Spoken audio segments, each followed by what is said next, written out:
오늘 아침에도 별일 없이 일어나셨나요? 혹시 방금까지도 나는 건강하니까 괜찮아라고 생각하지 않으셨습니까? 그런데요, 3일 전 저희 병원 응급실에 들어온 한 74세 어르신도 정확히 같은 생각을 하셨습니다. 그날은 그분 인생에서 마지막 아침이 될 뻔했습니다. 안녕하세요. 50년 넘게 현장에서 환자를 진료해온 내과 전문의 김준모입니다. 그분은 평소처럼 일어나자마자 벌떡 일어나셨고 찬물로 세수를 하셨으며 약을 공복에 드셨습니다. 딱 그 세 가지 행동. 그런데 그게 문제였습니다. 그 순간 갑자기 쓰러졌고 가슴 통증을 호소하며 실신하셨습니다. 구급차가 오기까지 12분. 심장이 멈췄던 시간은 2분이 넘었습니다. 여러분은 아침이 하루 중 가장 위험한 시간이라는 사실 알고 계셨습니까? 몸이 가장 약해져 있는 상태에서 우리가 아무렇지 않게 하는 행동 하나가 때로는 생명까지 위협할 수 있다는 사실을 말입니다. 제가 50년 넘게 의사로 살면서 가장 안타까웠던 순간은 이처럼 미리 알았더라면 막을 수 있었던 일이 너무나 많았다는 점입니다. 지금 여러분은 어떤 아침을 보내고 계신가요? 이 영상에서는 단순한 건강 상식이 아니라 실제 환자들의 사례와 검증된 의학 정보를 바탕으로 아침마다 절대 해서는 안 되는 6가지 행동을 알려드립니다. 특히 영상 말미에는 이 모든 습관을 바꾸는 핵심 아침 루틴을 정리해서 알려드릴 예정이니 끝까지 집중해서 시청해 주세요. 이제 본격적으로 아침에 절대 해서는 안 되는 첫 번째 행동에 대해 말씀드리겠습니다. 많은 어르신들이 무심코 반복하는 습관 중 하나가 바로 눈 뜨자마자 벌떡 일어나는 것입니다. 평생 그렇게 해왔기 때문에 별 문제 없다고 생각하시지만 사실은 이것이 가장 위험한 습관 중 하나입니다. 서울 송파구에 사시는 76세 박명자 할머니는 30년 넘게 새벽 5시에 눈을 뜨자마자 바로 일어나 집안을 정리하셨습니다. 그런데 어느 날 갑자기 눈앞이 캄캄해지면서 쓰러지셨고 다행히 큰 부상은 없었지만 얼굴에 멍이 들고 무릎을 심하게 다치셨습니다. 병원에서는 기립성 저혈압이라고 진단했습니다. 기립성 저혈압은 누워있던 상태에서 갑자기 일어날 때 혈압이 급격히 떨어지면서 뇌로 가는 혈류가 순간적으로 줄어드는 현상입니다. 이 때문에 눈앞이 깜깜해지고 어지럼증이나 실신이 발생할 수 있습니다. 특히 65세 이상 고령층에서는 혈관 탄력이 줄어들고 심장 기능이 약해지면서 이러한 현상이 더 자주 나타납니다. 또한 밤새 수분이 부족한 상태로 자는 동안 혈액 점도가 높아지고 혈압이 떨어지기 때문에 아침 기상 직후는 우리 몸이 가장 불안정한 상태라고 할 수 있습니다. 바로 이때 벌떡 일어나면 심장에 큰 부담이 가해지고 낙상사고로 이어질 위험이 매우 큽니다. 실제 보건복지부 통계에 따르면 아침 시간대 노인 낙상 사고가 가장 많이 발생하는 시간이 바로 기상 직후입니다. 그렇다면 어떻게 해야 할까요? 가장 중요한 것은 천천히입니다. 먼저 눈을 뜨고 최소 3분에서 5분 정도는 그대로 누워 계시면서 심호흡을 해주셔야 합니다. 코로 천천히 숨을 들이마시고 입으로 내쉬는 것을 3회 이상 반복해 주세요. 이때 발가락을 꼼지락거리거나 발목을 천천히 위아래로 움직여주는 것도 혈액순환에 큰 도움이 됩니다. 그런 다음 바로 일어나지 마시고 옆으로 몸을 돌려서 한 손으로 바닥을 짚은 후 천천히 상체를 일으켜 앉아주세요. 그리고 앉은 상태에서 다시 한번 호흡을 정리한 뒤 일어나시는 것이 좋습니다. 이 간단한 습관 하나만으로도 아침 낙상 사고의 위험을 절반 이상 줄일 수 있습니다. 실제로 대전의 한 요양병원에서는 이 기상 루틴을 전체 입소자에게 교육한 후 한 달 만에 아침 시간대 낙상 사고가 70% 이상 줄었다는 결과가 있었습니다. 여러분이 매일 반복하는 기상 순간이 건강과 안전의 갈림길이 될 수 있다는 점 꼭 기억하시길 바랍니다. 앞서 말씀드린 벌떡 일어나기만큼이나 많은 분들이 자주 반복하는 또 하나의 아침 습관이 있습니다. 바로 눈을 뜨자마자 곧장 화장실로 가는 행동입니다. 밤새 참았던 소변이나 변을 보기 위해 자연스럽게 화장실로 향하는 것, 어찌 보면 너무도 익숙한 일상이지만 이 습관 역시 여러분의 건강에 심각한 위험을 불러올 수 있습니다. 대전 유성구에 사는 74세 이정숙 할머니는 평생을 아침 6시에 눈을 뜨자마자 화장실로 향하는 일과로 시작하셨습니다. 그런데 어느 날 평소처럼 변기에 앉는 순간 갑자기 머리가 어지럽고 숨이 차오르더니 그대로 의식을 잃고 쓰러지셨습니다. 병원 진단 결과는 뇌출혈 초기 증상. 원인은 예상 외로 단순한 아침 습관이었습니다. 자세히 들여다보면 이 상황은 아주 과학적으로 설명이 가능합니다. 사람의 몸은 수면 중에는 혈압이 낮은 상태를 유지합니다. 그러다 아침에 일어나며 혈압이 서서히 오르는데 그 타이밍에 화장실에서 갑자기 복압을 주는 행동, 즉 변을 보거나 배에 힘을 주는 순간 혈압이 급격히 떨어지거나 상승하며 혈관이 감당하지 못하는 상태에 놓이게 됩니다. 이때 가장 흔하게 발생하는 것이 기립성 저혈압과 복압성 뇌출혈입니다. 특히 대동맥이나 뇌혈관이 약해진 고령층에서는 사망까지 이를 수 있는 매우 위험한 상황입니다. 또한 새벽의 화장실은 외부보다 온도가 훨씬 낮은 경우가 많습니다. 따뜻한 침대에서 바로 나와 차가운 화장실에 들어서는 순간 우리 몸의 혈관은 급격히 수축하게 되고 여기에 복압을 더하면 뇌와 심장에 동시에 큰 부담이 가해집니다. 그렇다면 어떻게 해야 할까요? 첫째, 눈을 뜨고 바로 화장실에 가는 습관을 멈추는 것이 가장 중요합니다. 기상 후 5분간은 그대로 앉거나 누운 채로 심호흡을 하며 몸을 천천히 깨워주세요. 둘째, 반드시 물 한 잔을 마셔주는 것이 좋습니다. 밤새 부족했던 수분을 보충함과 동시에 장 운동을 자연스럽게 유도해 과도한 힘을 쓰지 않게 도와줍니다. 셋째, 가벼운 복부 스트레칭을 해주세요. 누운 상태에서 무릎을 세우고 배를 살짝 누르며 호흡을 고르면 장내 활동이 부드러워지고 복압도 조절할 수 있습니다. 넷째, 화장실로 가실 때는 절대 급하게 움직이지 마시고 천천히 손잡이나 벽을 짚으며 이동하시는 것이 좋습니다. 충남 천안의 한 요양병원에서는 이 간단한 생활법을 어르신들에게 지도한 후 화장실 낙상 및 실신사고가 절반 이상 감소했다고 발표했습니다.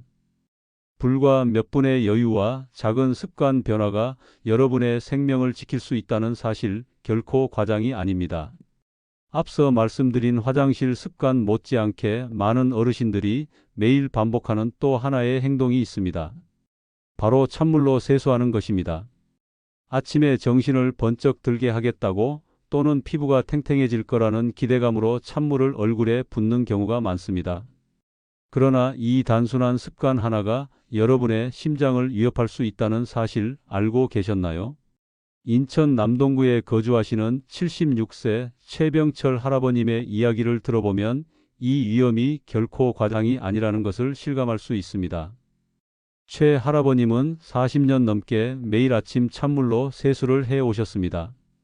그런데 어느 날 평소처럼 세면대에서 얼굴을 씻던 중 갑자기 가슴이 조여들고 숨이 차올라 그대로 주저앉으셨습니다.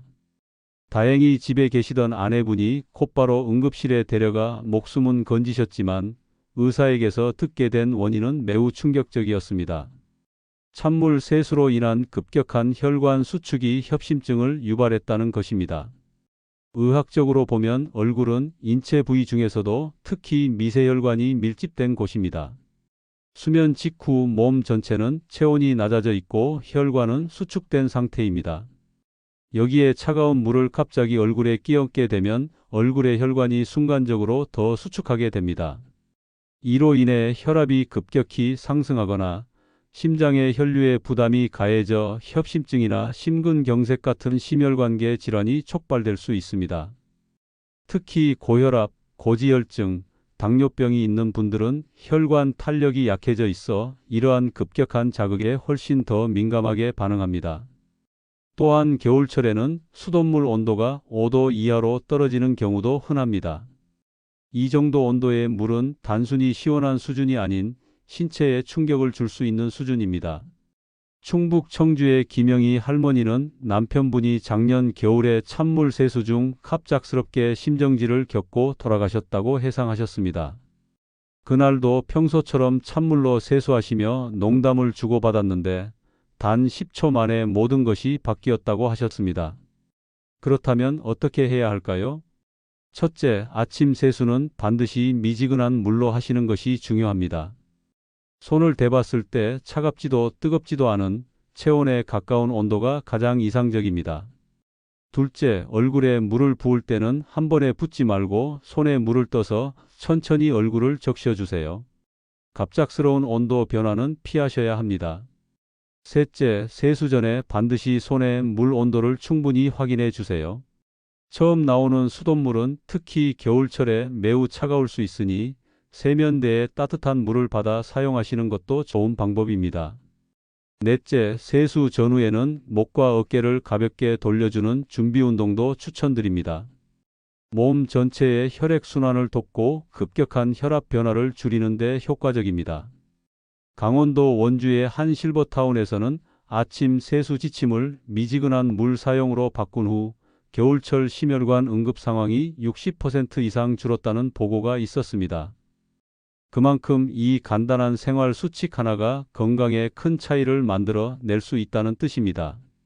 여러분, 아침 찬물 세수가 정신을 깨우는 좋은 습관이라고 믿으셨을 수 있습니다.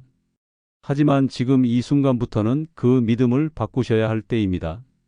우리 몸은 예전과 다릅니다. 혈관 하나가 보내는 경고를 무시하지 말고 아침의 작은 습관부터 점검해 보시길 바랍니다. 아침 찬물 세수가 위험하다는 사실이 낯설게 느껴지셨다면 지금부터 말씀드릴 내용은 오히려 반대의 경우입니다. 바로 기상 직후 뜨거운 물로 샤워하는 습관입니다. 따뜻한 물로 피로를 풀고 몸을 개운하게 시작하고 싶은 마음에 아침 샤워를 하시는 분들이 많습니다. 특히 겨울철에는 뜨거운 물로 빠르게 몸을 데우고 싶은 욕구가 더 커지기 마련입니다. 하지만 이 습관이 의외로 고령층에게는 매우 위험할 수 있다는 사실을 아시는 분은 많지 않습니다. 서울 강북구에 거주하는 72세 김용주 할아버지는 매일 아침 뜨거운 물로 샤워하는 것을 10년 넘게 반복해 왔습니다. 그런데 지난 겨울 어느 날 평소처럼 새벽 6시에 일어나 욕실로 가서 샤워를 하던 중 갑자기 어지러움을 느끼고 그대로 쓰러지셨습니다. 다행히 욕실 문이 열려 있어 가족이 바로 발견해 병원으로 옮길 수 있었지만 진단 결과는 저혈압에 의한 실신이었습니다. 의사는 기상 직후 뜨거운 물로 갑자기 몸을 데우는 것이 자율신경계의 균형을 무너뜨렸다고 설명했습니다. 사람의 몸은 자는 동안 체온이 내려가 있고 혈압도 낮아진 상태를 유지합니다. 이때 뜨거운 물로 샤워를 하게 되면 피부 혈관이 급격히 확장되며 체온이 빠르게 올라가게 됩니다. 그 순간 혈압은 반대로 급격히 떨어지게 되고 뇌로 가는 혈류가 일시적으로 줄어들면서 어지럼증이나 실신, 심할 경우 심장 기능 이상까지 유발할 수 있습니다. 특히 고혈압 약이나 이뇨제를 복용 중인 분들은 이런 반응이 더 심하게 나타날 수 있습니다. 실제로 대한심장학회에서는 기상 직후 뜨거운 물 샤워가 심혈관 사고 발생과 직접적인 관련이 있다는 연구 결과를 발표한 바 있습니다. 예방법은 생각보다 간단합니다. 첫째, 샤워는 기상 후 최소 30분이 지난 뒤에 하시는 것이 좋습니다. 그 시간 동안 수분을 섭취하고 가벼운 스트레칭을 통해 몸의 혈액순환을 서서히 활성화시켜야 합니다. 둘째, 샤워 시 물 온도는 35도에서 37도 사이에 미온수가 적절합니다. 너무 뜨겁지 않도록 손등으로 물 온도를 체크한 후 천천히 사용하시는 것이 좋습니다. 셋째, 샤워 전후에는 반드시 물을 한두 컵 마셔 수분을 충분히 보충해 주세요. 수면 중 탈수된 상태에서 뜨거운 샤워까지 하게 되면 혈압이 더 쉽게 떨어지기 때문입니다. 부산 해운대구의 한 노인복지센터에서는 입소자들에게 아침 샤워 시간과 방법을 전면적으로 조정한 결과 겨울철 낙상사고와 샤워 중 실신 사례가 60% 이상 줄었다는 보고를 낸 바 있습니다. 결국 문제는 시간과 온도라는 아주 작은 요소들입니다. 아침 샤워를 미루는 것만으로도 건강을 지킬 수 있다면 이제는 또 하나의 익숙한 행동을 되돌아볼 시간입니다. 바로 기상 후 급하게 계단을 오르는 습관입니다. 많은 분들이 시간을 아끼기 위해 혹은 운동이라 생각해서 아침에 계단을 적극적으로 활용하십니다. 하지만 기상 직후 몸이 완전히 깨어나지 않은 상태에서 계단을 빠르게 오르는 행동은 생각보다 훨씬 더 위험한 결과를 초래할 수 있습니다. 경기도 군포시에 거주하는 68세 김문자 할머니는 아침마다 운동 삼아 아파트 5층까지 계단을 오르는 것을 수년째 이어오셨습니다. 그런데 작년 겨울 계단을 오르던 중 갑자기 가슴이 답답해지고 숨이 차오르며 땀이 식은 후 그대로 쓰러지셨습니다. 급성 심정지로 이어지기 직전이었고 다행히 같은 건물에 거주하는 이웃이 곧바로 119를 불러 위기를 넘기셨습니다. 병원에서는 명백하게 말했습니다. 기상 직후 격한 활동은 심장에 큰 부담을 주며 특히 고령층일수록 위험하다는 것이었습니다. 사람의 몸은 자는 동안 심박수와 혈압이 낮아지고 전신의 혈류 흐름도 느려집니다. 이런 상태에서 갑자기 계단을 오르게 되면 순간적으로 많은 양의 산소가 필요해지며 심장은 이를 감당하기 위해 급격히 박동을 올립니다. 그러나 준비가 되지 않은 심장은 갑작스러운 산소 수요에 대응하지 못하고 부정맥이나 허혈성 심장질환으로 이어질 수 있습니다. 특히 새벽 6시에서 9시 사이, 즉 기상 후 이 시간 이내는 혈압과 혈관 탄성 조절 능력이 가장 불안정한 시간대입니다. 실제로 하버드 보건대학원의 연구 결과에 따르면 아침 시간대 계단 오르기와 같은 격렬한 활동은 65세 이상 고령자의 심근경색 발생 위험을 2배 이상 높인다고 발표했습니다. 더불어 대한심장학회에서도 아침 시간에 과도한 심폐부하가 가해질 경우 고혈압이나 협심증 환자의 급성 심장사고 발생 가능성이 높아진다고 경고하고 있습니다. 그렇다면 이 문제를 어떻게 해결할 수 있을까요? 첫째, 아침에 계단을 이용해야 할 경우에는 반드시 먼저 평지에서 5분 이상 가벼운 걷기를 하며 몸을 천천히 풀어야 합니다. 혈액순환을 서서히 올리고 심장을 적응시키는 것이 중요합니다. 둘째, 계단을 오를 때는 속도를 줄이고 손잡이를 짚은 채 호흡을 일정하게 유지하는 것이 좋습니다. 숨이 차오르기 전에 멈추고 잠시 쉬는 습관도 필요합니다. 셋째, 가능하다면 오전 10시 이후로 격한 활동을 미루는 것이 좋습니다. 이 시간대는 심장과 혈관의 자율 조절 능력이 안정되는 시간입니다. 넷째, 3층 이상 고층일 경우 엘리베이터와 계단을 병행하는 것도 매우 좋은 방법입니다. 무리한 계단 오르기를 자제하고 일상 속에서 안전한 활동량을 확보하는 것이 장기적으로 더 효과적입니다. 충남 아산의 한 실버타운에서는 입소자들의 아침 활동 시간을 오전 10시 이후로 조정한 결과 6개월 만에 아침 낙상과 심장 관련 응급 상황이 70% 가까이 줄어든 사례가 있습니다. 이처럼 단지 시간을 바꾸는 것만으로도 건강과 생명을 지킬 수 있다는 사실을 기억하셔야 합니다. 계단 오르기처럼 겉으로 보기에는 건강해 보이는 습관도 때로는 우리 몸에 큰 부담이 될 수 있습니다. 그런데 이번에 말씀드릴 아침 습관은 대부분의 어르신들이 좋은 습관이라고 믿고 매일같이 실천하는 행동입니다. 바로 공복 상태에서 약을 복용하는 것입니다. 경기도 파주시의 70세 윤순희 할머니는 고혈압과 관절염 약을 10년 넘게 드셔 오셨습니다. 아침에 눈을 뜨자마자 약을 챙겨 드시는 것을 하루도 빠지지 않고 실천해 오셨죠. 하지만 최근 속쓰림이 심해지고 소화장애가 반복돼 병원을 찾은 결과 위 점막에 미세한 출혈이 생기고 있다는 진단을 받으셨습니다. 원인은 다름 아닌 공복 상태에서 매일 복용한 약 때문이었습니다. 많은 분들이 약은 아침 일찍 공복에 먹는 것이 더 효과적이라고 생각하지만 사실 이는 약 종류에 따라 큰 차이가 있습니다. 특히 진통소염제, 고혈압약, 심혈관계 약물 중 일부는 공복에 복용할 경우 이 점막을 심하게 자극할 수 있으며 심한 경우 이출혈로 이어질 수 있습니다. 또 공복 상태에서는 약물이 위를 빨리 통과하게 되어 흡수율이 떨어지거나 효과가 불규칙해지는 경우도 있습니다. 대한소화기학회에 따르면 공복 복용으로 인한 약물성 위장 장애는 전체 위험 환자의 30%를 차지한다고 보고하고 있습니다. 특히 아스피린이나 이부프로펜, 고혈압 치료제인 일부 칼슘 채널 차단제 등은 공복 복용 시 위 점막을 직접 자극하거나 체내 대사에 부담을 줄 수 있어 반드시 주의가 필요합니다. 그렇다면 올바른 복용 방법은 무엇일까요?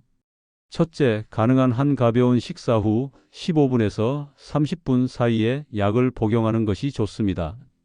바나나, 식빵 한 조각, 미음 한 공기라도 괜찮습니다. 위장 보호 효과가 있으며 약물의 체내 흡수를 안정적으로 돕습니다. 둘째, 약을 복용할 때는 반드시 미지근한 물과 함께 드시는 것이 좋습니다. 너무 차갑거나 뜨거운 물은 약물의 분해나 흡수 속도에 영향을 줄 수 있기 때문입니다. 셋째, 약을 복용한 뒤 바로 눕지 말고 최소 30분간은 앉은 자세를 유지해 주세요. 이는 위로 약이 역류하거나 식도로 올라오는 부작용을 방지하는 데 도움이 됩니다. 또한 복용 중인 약물이 공복 복용이 가능한지, 식후 복용이 필요한지 반드시 주치의나 약사와 상담을 통해 정확히 확인하셔야 합니다. 같은 이름의 약이라도 제형에 따라 복용 조건이 다를 수 있기 때문입니다. 실제로 서울 동작구의 한 건강센터에서는 공복 약 복용 지도를 진행한 후 노인 위장장애 사례가 한 달 만에 40% 이상 줄었다고 보고한 바 있습니다. 이처럼 작은 변화 하나로도 여러분의 위 건강과 약물 효과를 모두 지킬 수 있습니다. 약은 몸을 치료하기 위해 먹는 것이지 고통을 만들기 위해 먹는 것이 아닙니다. 공복에 습관적으로 약을 드시고 계셨다면 오늘부터는 반드시 식사와 복용 시점을 점검해 보시길 바랍니다. 그것이 여러분의 건강을 지키는 또 하나의 중요한 실천입니다. 지금까지 살펴본 6가지 아침 습관, 여러분에게는 얼마나 익숙한 행동이었나요? 대부분은 오랜 세월 동안 몸에 밴 일상일 것입니다. 하지만 오늘 이 시간을 통해 분명하게 알 수 있었을 겁니다. 아무리 오랫동안 해왔던 습관이라도 우리 몸이 감당하지 못하는 순간이 반드시 찾아온다는 사실을요. 특히 아침 시간은 몸의 기능이 가장 불안정한 시기입니다. 밤새 체온은 내려가 있고 혈압은 낮아져 있으며 순환과 대사 기능도 아직 깨어나지 않았습니다. 이런 상태에서 무심코 반복하는 행동 하나하나가 뇌출혈, 심정지, 낙상 같은 치명적인 사고로 이어질 수 있다는 점, 이제는 외면해서는 안 됩니다. 건강은 거창한 운동이나 고가의 건강식품에서 시작되는 것이 아닙니다. 지금처럼 아침에 단 10분 습관 하나를 바꾸는 것만으로도 충분히 평생의 건강을 지킬 수 있습니다. 평생을 건강하게 살기 위해 필요한 것은 거대한 결심이 아니라 작은 변화의 지속입니다. 여러분, 이 영상을 통해 단 한 분이라도 자신의 아침 습관을 다시 점검하고 가족과 지인의 건강까지 함께 챙길 수 있다면 그 자체로 큰 의미라고 생각합니다. 여러분 주변에 계신 부모님, 형제, 친구에게도 꼭 이 내용을 공유해 주세요. 생명을 지키는 가장 쉬운 방법은 바로 아는 것에서 시작됩니다. 영상이 도움이 되셨다면 구독과 좋아요, 그리고 알림 설정까지 부탁드립니다. 다음 영상에서는 91세 현역 의사가 매일 실천하는 건강 루틴을 소개해 드릴 예정입니다. 아침에 이 4곳만 씻고 마사지해도 건강이 달라진다고 하니 절대 놓치지 마세요.